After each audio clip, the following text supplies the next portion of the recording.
وعلاش راكي تشكي؟ خلي فمك مبسم. وش بيكي وعلاش دسه في قلبك هاد الهم؟ اقعدي غير تحكي وخليها لله اللي بيك وبيا يعلم. ليه ترجي ودعي ياك الحنان المنان يا وعمره ما يظلم.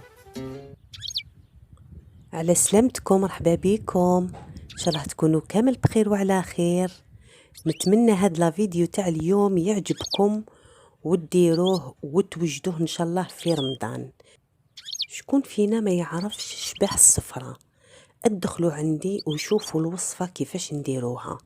هنايا البنات عندي 3 كيلات تاع اللوز يكون مرحي، نزيدوا له نص كيلة تاع السكر، نلحو اللوز مع السكر ونوجدو شباح الصفرة تاعنا.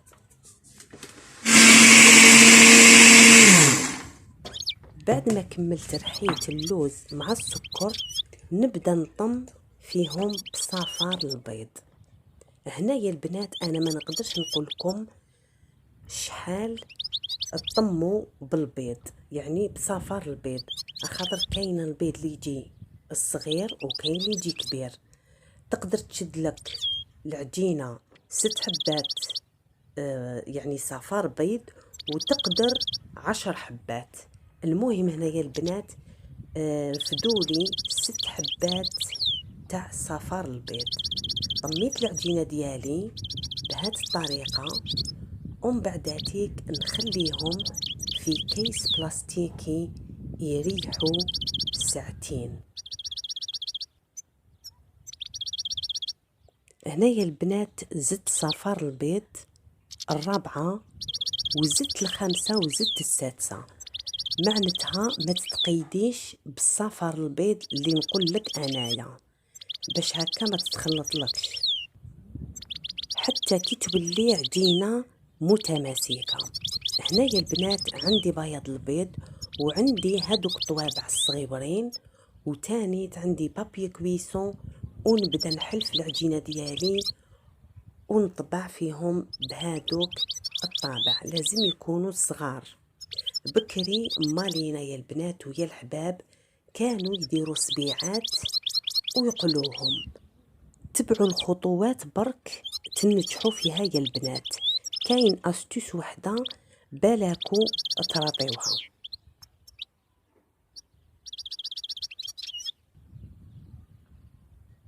كي تكونوا تطبعوا فيهم يا البنات ويا الحباب ديروهم عاليين على حساب هذاك الطابع.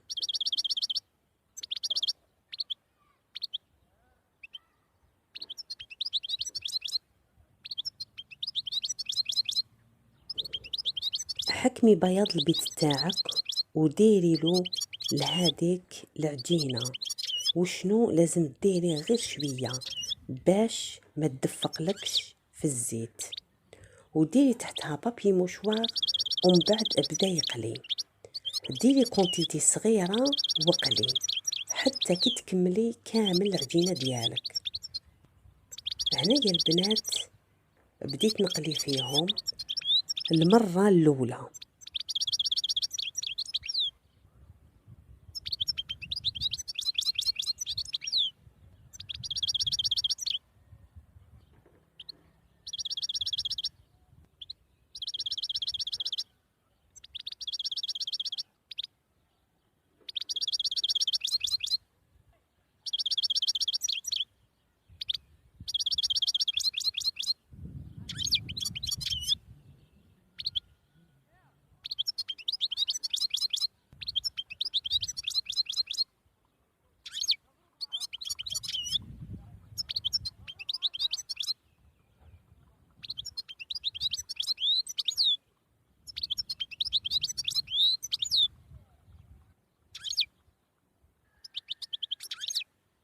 وشنو لازم يا البنات تعسوا في القليان باش هكا ما يتحرقوش، باش ما تصهدهمش النار.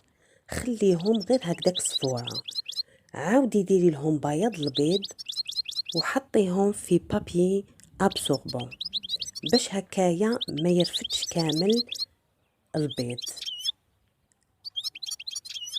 وكي تكوني تطلي فيهم قلت لك غير بشويه، ما ديريش بزاف بياض البيض باش هكايا ما يدلكش الرغوه كي تكوني طيبي فيهم. المهم يا البنات تزيدوا طيبوهم المره الثانيه، بعد ما تكملوا ديروا لهم بياض البيض. هذه هي اللحظه الاخيره باش نطيبوهم.